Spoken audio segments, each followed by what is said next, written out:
अरे केशव प्रसाद मौर्य, अगर तू इतना पिछड़ा है तो जा एक बार पिछड़ों के लिए कह दे कि जातीय जनगणना होगी। जा, मैं मान लूंगा तुझे अगर है हिम्मत, वरना गुलामी की है, गुलामी करेगा। और गुलाम आदमी बोल नहीं सकता। गुलाम आदमी क्या कहेगा? जो शहंशाह ने कह दिया, शहंशाह का आदेश है, गुलाम हाथ जोड़ के खड़ा हो जाएगा। कहना अगर पिछड़ों की बात करता है, आ मैदान में और आ कहे कि जातीय जनगणना होगी, वरना इस्तीफा देता हूँ। हरिंदर ताऊ जी, उप मुख्यमंत्री केशव प्रसाद मौर्य का बयान, उन्होंने कहा समाजवादी पार्टी ना अगड़ों के साथ है, ना पिछड़ों के साथ है, ना दलितों के साथ है, और समाजवादी पार्टी अब 50 साल तक सत्ता का मुँह नहीं देख पाएगी, वापसी नहीं कर पाएगी। देखिए, जो व्यक्ति खुद अपनी सीट ना जीत पाया हो, जो उधार के सिंदूर पर हो, वो व्यक्ति ऐसे भाषण दे। जो व्यक्ति स्टूल मंत्री के नाम से प्रचलित हो, जो संवैधानिक कोई पद ना हो, वो उस पर बैठा हो, और वो उसकी बात कर रहा है। 2017 के चुनाव में वो व्यक्ति मुख्यमंत्री का दावेदार था। ये बीजेपी का नीति है कि ना पिछड़े रहेंगे, ना दलित रहेंगे, बस हमारे यहाँ तो सिर्फ अगड़े ही रहेंगे। तो उसे मुख्यमंत्री नहीं बनाया, उसे जो है वो एक स्टूल मंत्री बना दिया। स्टूल मंत्री, चलो भाई स्टूल पे बैठा रहेगा। उसे लोक निर्माण विभाग दिया। अब वो अपनी सीट हार गया, तो उससे कहा यार इसे स्टूल मंत्री बना रहने दो, वो विभाग भी छीन लिया। तो वो व्यक्ति बोले, छाछ बोले सो बोले, छलनी बोले जिसमें 72 छेद। उत्तर प्रदेश के मुख्यमंत्री योगी आदित्यनाथ कह रहे हैं कि अब उत्तर प्रदेश के अंदर जो अपराधी माफिया हैं वो सिर तान कर नहीं चल सकते हैं। देखिए, अब बोलने के लिए आपकी जुबान है, जो चाहे बोल लो। अगर उत्तर प्रदेश के मुख्यमंत्री इतने निष्पक्ष हैं और अपनी जुबान पर कायम हैं, तो जाओ मुख्यमंत्री जी से कह दो कि टॉप 10 और टॉप 100 माफियाओं की लिस्ट जारी कर दो। अगर है हिम्मत तो करो और फिर कार्रवाई करके दिखाओ। उप मुख्यमंत्री ब्रजेश पाठक ने कहा है कि अखिलेश यादव एसी कमरे में बैठकर ट्वीट करते हैं और ट्वीट करने से सरकारें नहीं बना करती हैं। देखिए, अब ये पर्यटन करने जाते हैं, अब वो स्वास्थ्य मंत्री है, मुझे बता दे कि जो एम्बुलेंस है, आज भी एक भी एम्बुलेंस है कहीं आपको दिखेगी? किसी हॉस्पिटल में डॉक्टर है? किसी हॉस्पिटल में दवाई है?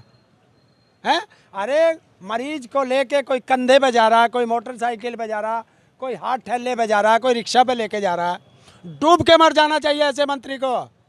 और जाता है वहाँ कि मैं औचक निरीक्षण करने जा रहा हूँ। अगर हरेंद्र औचक निरीक्षण करने जाएगा तो कैमरे वाले को क्या करके लेके जाऊँगा? पर्यटन करने के लिए। तो ये ड्रामे करते हैं बीजेपी वाले।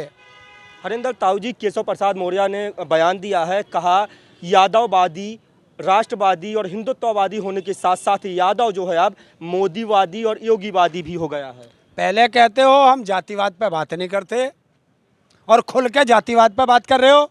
अरे केशव प्रसाद मौर्य, अगर तू इतना पिछड़ा है तो जा एक बार पिछड़ों के लिए कह दे कि जातीय जनगणना होगी। जा, मैं मान लूंगा तुझे अगर है हिम्मत, वरना गुलामी की है, गुलामी करेगा। और गुलाम आदमी बोल नहीं सकता। गुलाम आदमी क्या कहेगा? जो शहंशाह ने कह दिया, शहंशाह का आदेश है, गुलाम हाथ जोड़ के खड़ा हो जाएगा। कहना अगर पिछड़ों की बात करता है, आ मैदान में और आ कहे कि जातीय जनगणना होगी, वरना इस्तीफा देता हूँ।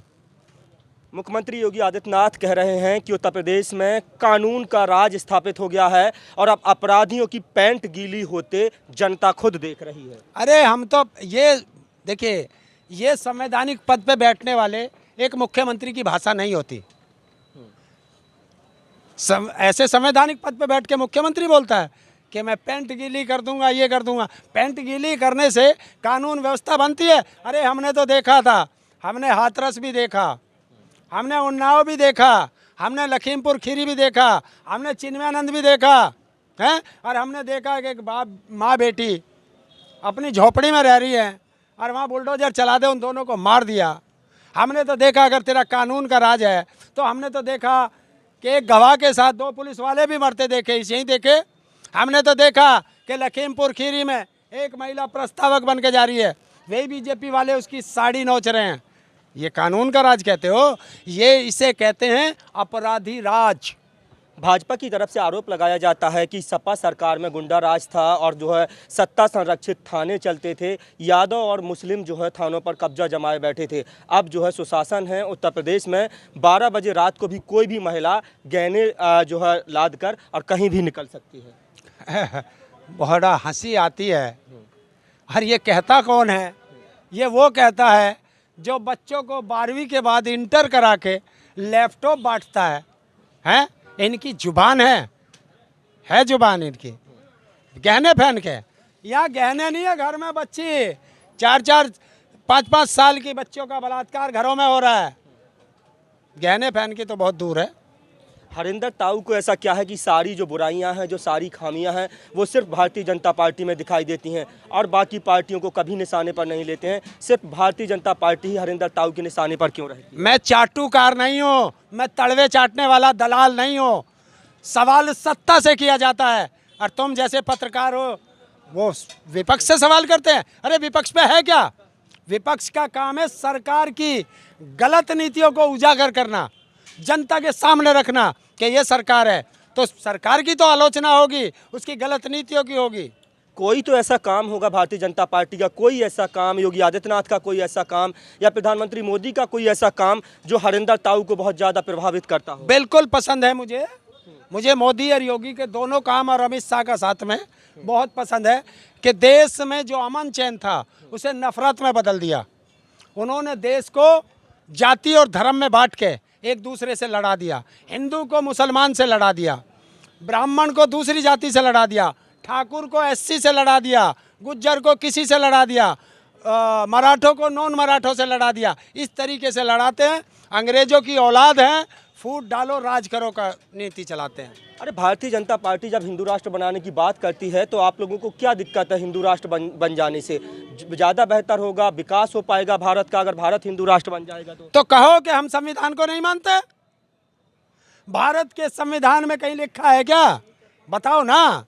कहो कि हम संविधान नहीं मानते, हम डॉक्टर अंबेडकर के संविधान को नहीं मानते, और नहीं मानते तो परसों को 14 तारीख है, 4 दिन बाद 14 तारीख है, तो मैं वही तो कहता हूँ कि अंबेडकर की मूर्ति पर माला चढ़ाएंगे, उसके विचारों पर ताला लगाएंगे और भारत के संविधान को हिंदुस्तान से बाहर भगाएंगे। भारतीय जनता पार्टी लगातार आप लोगों पर आरोप लगा रही है, समाजवादी पार्टी पर आरोप लगाया जा रहा है कि भारतीय जो समाजवादी पार्टी महिला विरोधी मानसिकता की पार्टी है, क्योंकि आपकी ही पार्टी की 2 महिला नेताओं को पार्टी से निष्कासित किया गया है। डॉक्टर रोली तिवारी मिश्रा और ऋचा सिंह को पार्टी से बाहर का रास्ता दिखाया गया है। अब जो है भाजपा लगातार हमलावर है। अच्छा बताओ, बलात्कारी किसकी में? चिन्मयानंद ने किसका बलात्कार किया था? सेंगर किसका यार था? और ये क्या नाम है इसमें, अरे हाथरस किसके थे? बताओ ना, कौन कौन से का बताऊं? जौन से नेता की पूंछ उठा के देखेगा मादा लिख देगा।